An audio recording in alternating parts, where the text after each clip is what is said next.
یہ جو آپ نے موضوع لیا نا حضور، اس میں ایک طبقہ ایسا ہے کہ جو خوبصورت جانور جو لیا ہے نا، اس کے پاس جب اس کے منہ پر جائیں گے نا، یار کیا ہے اللہ نے تیرے کو دل دیا ہے یار، کیا کمال کا جانور لے کر آیا ہے یار، دل والا ہے. دیکھ تو صحیح یار، یہ وہ سارا اس کا تعریف ہے کہ جیسے ہی اس کا جانور گیا نا، ادھر گیا نا، لوگ قرضہ تو ادا کرتا نہیں دکھاوے سے ہے، باز لوگوں ہیں کے یار. پیسے لے کے بیٹھا ہے اور دنیا کو دکھانے کے لیے یہ اٹھا کے لے آیا ہے بیل. یہ جو حضور یہ بیل بھی پتہ ہے بوڑھا ہے. آہ، ہاں یہ بیل بھی بوڑھا ہے، میرے کو پہچان ہے. تو میرے لال صاحب نے بول دیتے نا اس کو کہ کیا بڈھا اٹھا لائے ہو، تو یہ بتائے گا آپ کو کہ بڈھا کیا ہوتا ہے جوان کیا ہوتا ہے. تو یہ جو ڈبل اسٹینڈرڈ پرسنالٹیز کو کہتے ہیں نا حضور، کہ کہیں ہاں، کچھ دو اور، رخ ہے. کہیں دو رخے ٹائپ کے ہوتے ہیں، اس کے کچھ اور اس کے کچھ اور، یہ بات کریں گے. اب یہ بات ہم پہلے بھی کرتے چلے آ رہے ہیں، مگر اس کا علاج کیا ہے؟ یہ اتنی اچھا یہ گھر گھر کی جیسے کیسا لگتا ہے کہ کہانی ہے، مطلب کہ بالکل فیملی میں بھی اس طرح کے ایشوز ہو رہے ہوتے ہیں، تو مارکیٹوں میں بھی، کاروبار میں بھی ہو، یہ ساری جگہ پر ایک شخص جو اس طرح کا مزاج ہے کہ اس کے پاس جاتا ہے تو اس کے بارے میں اتنا اچھا اچھا بولتا ہے، جیسے ہی وہ چلا جاتا ہے تو اس کے پیچھے پھر فائلیں کھولنا شروع کر دیتا ہے. تو ایسے شخص کو اس فعل بد سے جنہیں بڑی گھین آتی ہے اس عمل سے نا، بڑا مکرو قسم کا یہ فعل ہے، جیسے کہ اس میں بدبودار. کئی مبتلا بہت ہیں یار، بلکہ اس کے حامیہ کرنے والے بھی ملیں گے. صحیح کہتے ہو آپ، صحیح کہتے ہو. اچھا یہ حامیہ کرنے والے نا حضور، ان کا بھی ایک آپریشن ہے، آیا تو صحیح بولتا ہے، لیکن جیسے ہی وہ دوبارہ الگ ہوں گے نا، بولے گا دیکھ اس کے منہ پر تعریف کر رہا تھا، ہمارے سامنے برائی کر رہا ہے. یہ خود بھی ڈبل اسٹینڈرڈ ہے.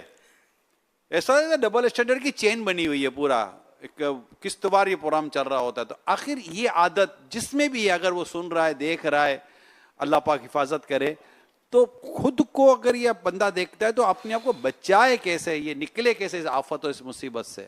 دعوت اسلامی کے دینی ماحول میں آ جائیں، قافلوں میں سفر کریں، نیک اعمال کا رسالہ پکڑ لے اور اس کے اوپر عمل کرنا شروع کر دے. اللہ کرے گا یہ ساری عادتیں نکل جائیں گی. مدنی مذاکرے اپنے اوپر لازم کر لے کہ مدنی مذاکرے میں الحمدللہ وہ باتیں ہوتی ہیں جو کتاب میں پڑھتے ہوئے بہت دیر لگ جائے گی. ہاتھوں ہاتھ کئی باتیں اصلاح کی ہمیں ملتی رہتی ہیں. تو یہ انشاءاللہ اس طرح کریں گے نا کوشش، تو بچت کی صورت بنتی رہے گی.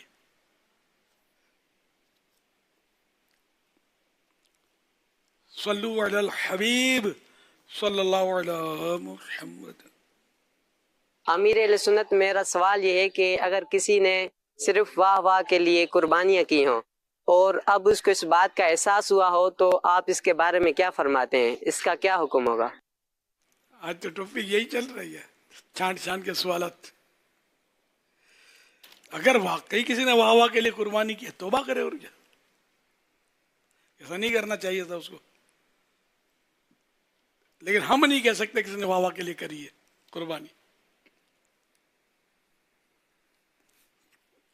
صلو علی الحبیب صلی اللہ علیہ محمد. یوٹیوب لائیو مولانا الیاس قادری پر سوال ہے، جب جانور ذبح ہوتا ہے تو بچے ڈر کر رونے لگتے ہیں، تو بچوں کو قربانی کا جذبہ کس طرح سمجھائیں؟ یہ ڈر کر نہیں روتے عام طور پہ. یہ کئی دن سے ہلا ہوا تھا ان کے پاس جو جانور اسے کھیلتے تھے، ابھی ان کا کھلونا جو ہے نا ان کا ہاتھ سے نکل رہا ہے، تو غالباً یہ اس لیے روتے ہیں. تو قربانی کا جذبہ تو بڑوں میں پیدا ہو جائے گا تو بچوں میں بھی ہو جائے گا انشاءاللہ. بڑوں میں کتنا ہے؟ تو ابھی تو اسی پر تو بحث ہو رہی ہے کہ جو بیچارہ قربانی کا جذبہ رکھتا ہے، رہا خدا میں دیتا ہے، تو 100 آدمی اس پر تنقید کر رہے ہیں اور الزام رکھ رہے ہیں، تہمتیں دھر رہے ہیں. تو انشاءاللہ بچے دیکھ دیکھ کر اچھی اگر نیت ہوگی ہماری، تو یہ بچوں میں یہ چیز سرایت کرتی جائے گی قربانی کا. کیونکہ ابھی ہم بھی بچپن سے یہ دیکھتے آ رہے ہیں قربانیاں، تو یوں اپنے اندر بھی ایک کوئی جذبہ تو پیدا ہوا نا قربانی کا دیکھ دیکھ کے. صلو علی الحبیب صلی اللہ علی محمد. SMS کے ذریعے ایک سوال موصول ہوا ہے. یہ کہہ رہے ہیں بہت دفعہ ایسا ہوا ہے کہ جب کسی شخص کو سمجھاتے وقت کسی نیک ہستی یا بزرگان دین کی مثال دی جاتی ہے تو کہتے ہیں کہ ہم ان جیسے کہاں ہو سکتے ہیں. ایسوں کو کیا جواب دیا جائے، اور یہ کیا جملہ شیطانی چال ہے یا کیا؟ ظاہر اگر وہ سمجھنے سے کترا رہا ہے اور یوں کتراتے ہوئے بھی بعض وقت کہہ کر گزر جاتے ہوں گے یار ہم تو گناہ گار ہیں، ان جیسے کہاں ہو سکتے ہیں، یہ واقعی نہیں ہو سکتے ہم بعض بزرگوں کی طرح، لیکن یہ کہ نبی کی طرح تو نہیں ہو سکتی، یہ تو فائنل ہے، ٹھیک ہے نا. باقی ولایت کا دروازہ تو بند نہیں ہوا ہے نا، کہ اگر کسی ولی اللہ کی مثال دی گئی ہمیں تو ہم ان جیسے کہاں ہو سکتے ہیں، مایوسی کیوں نہیں ہو سکتے ان جیسے، اللہ چاہے تو ہو سکتے ہیں. لیکن یہ ہرس وغیرہ اپنی جگہ پر، لیکن یہ کہ جو اچھی بات ملے ان بزرگوں سے تو اچھی باتیں ہی ملتی ہیں ہمیں، تو یہ لیتے رہنا چاہیے. تو یہ شیطانی واقعی چال ہے کہ وہ مطلب ان کو سدھرنے نہیں دیتا، یوں کہہ کر یہ ٹال دیتے ہیں. اب آپ یہ بات ابھی جو ہوئی نا، مجھے عوارف المعارف میں ایک بات پڑھی ہوئی یاد آ گئی. شیخ شہاب الدین سہروردی رحمۃ اللہ تعالیٰ علیہ نے بڑی خوبصورت بات لکھی ہے، انہی کی کتاب ہے، اور اس کا خلاصہ یہ کہ جب تم نیک لوگوں کے، پرہیزگار لوگوں کے، بزرگوں کے تذکرے پڑھتے ہو تو تمہیں یہ احساس ہوتا ہے کہ ہم ایسے نہیں بن پا رہے، تو فرماتے ہیں کہ ہمت مت ہارو، ان سے محبت رکھو اور ان سے پیار کرو. اور پھر وہ حدیث سے پاک لاتے ہیں کہ تم جس سے محبت کرتے ہو مرنے کے بعد اس کے ساتھ اٹھائے جاؤ گے. ماشاء اللہ. المرء مع من احب، آہا،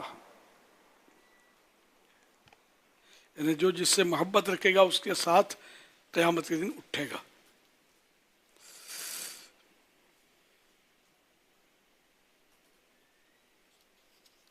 صلو علی الحبیب صلی اللہ علیہ وسلم.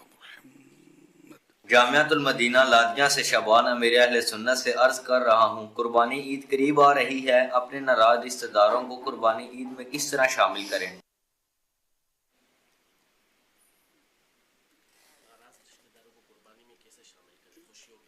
خوشیوں کے اندر کیسے شامل کریں عید کی؟ اچھا، ماشاء اللہ. اگر اس میں آپ کا قصور ہے جا کر معافی تلافی کر لیں. جائیں گے آپ تو ویسے آدھے تو سیٹ ہو جائیں گے، ہاتھ جوڑ کے مجھے معاف کر دو، آج خوشی کا دن ہے، میری جو غلطیاں ہو گئی ہیں میں ان سے معافی مانگتا ہوں، تو یہ ہو جائے گی ترکیب انشاءاللہ. خالی گھر بیٹھے چاہنے سے تو ہونا مشکل ہے کہ یہ میرے پاس آئے، میں کیوں جاؤں. تو پھر اب یہ خواب چھوڑ دو کہ ہم خوشیوں میں شامل کر لیں گے. وہ جو شاخ پھلوں سے لدی ہوتی ہے وہی جھکی رہتی ہے، اور جس میں پھل نہیں ہوتے وہ اکڑتی ہے. تو اگر آپ بغیر پھل کی شاخ بنیں گے، اکڑے رہیں گے، تو نفع کوئی اٹھا نہیں سکے گا، اس سے سر ہی پھٹے گا کسی کا اس کے ذریعے. تو اس لیے وہ ترکیب بنائیں گے تو بن جائے گی، معافی تلافی کر کے تو پھر ہی خوشیوں میں وہ شامل ہوں گے آپ کی. پھلدار شاخ سے ایک بات، جس درخت پہ پھل ہوتے سے ایک بات بڑی یاد آئی کہیں کہ جس درخت پہ پھل ہے نا اس کے مقدر میں پتھر کھانا بھی لکھا ہے کہ پتھر تو لگیں گے تمہیں، مگر یہ پتھر کا جواب پتھر سے نہیں دیتا، یہ پتھر کا جواب پھل سے دیتا ہے. سبحان اللہ، بے شک، ماشاء اللہ. پتھر اسی درخت کو مارے جاتے ہیں جس میں پھل لگے ہوئے ہوں. اور بھی یہی